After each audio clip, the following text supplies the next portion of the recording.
By the end of this video, you're gonna be an amateur photographer. Let's go. First things first, you're gonna need something to take photos with.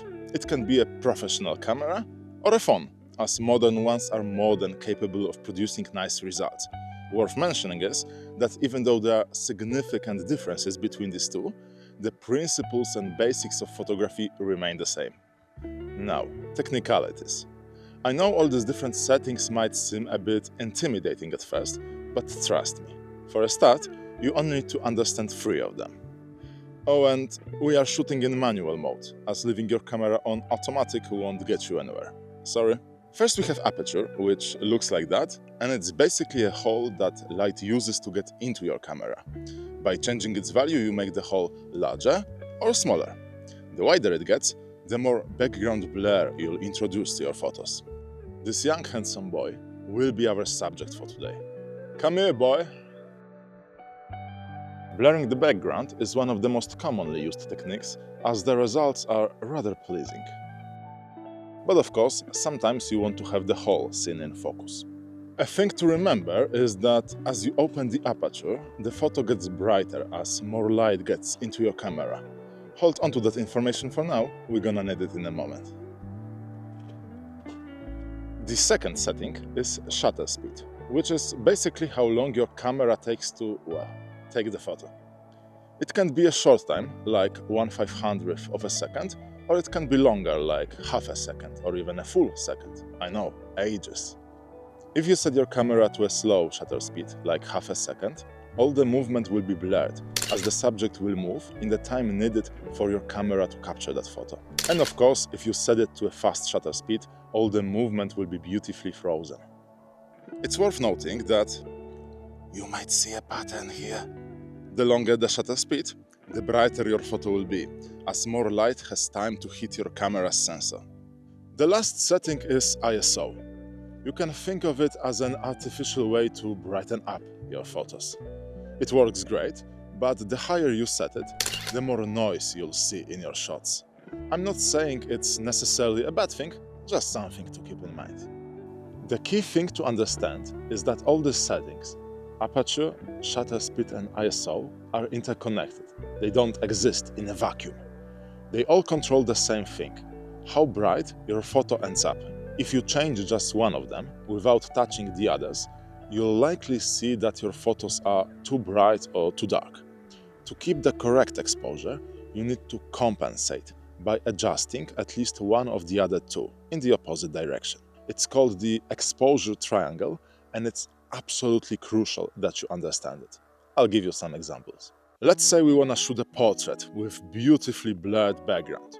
As we established earlier, to achieve that we need to open our aperture. But as you can see, by doing so, I introduce way too much light to the shot. So I need to compensate for it by either changing my ISO or my shutter speed until I get the correct exposure. Another example. Let's say we're shooting sports and in a moment someone will come running towards the camera. We want to freeze all the movement, so we set it to a fast shutter speed. But as the result, the photo gets way too dark.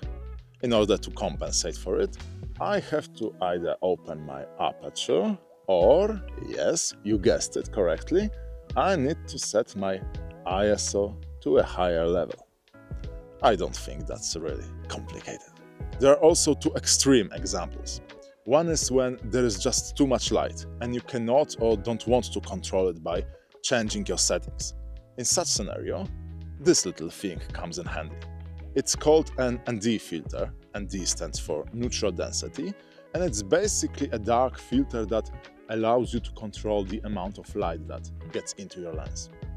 Of course, the other situation is when we don't have enough light. Then it's time to pull out all the artificial light sources that we have at our disposal, or lamps, if you will. You might ask, but Andrew, what should I shoot? The answer is very simple. Shoot anything that gets you going. If you love cars, shoot cars. If you love nature, shoot nature.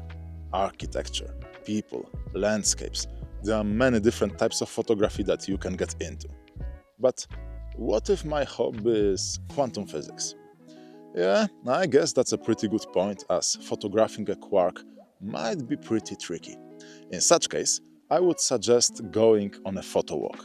Pick an interesting place, grab your camera, and shoot anything that you find interesting or aesthetically pleasing.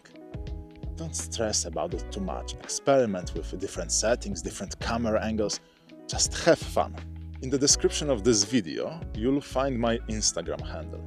Tag me under your photos and I'll make sure to leave you some feedback. Of course, after you take your shots, you should edit them, as it is a big part of modern photography. But since editing is a very vast subject on its own, I won't be able to cover it in this video. But hey, you're just getting started. No need to think about it too much anyway. I hope this video was at least a bit insightful. I cannot wait to see your shots. Grab your camera and take them. As always, stay awesome, and I'll see you in the next one.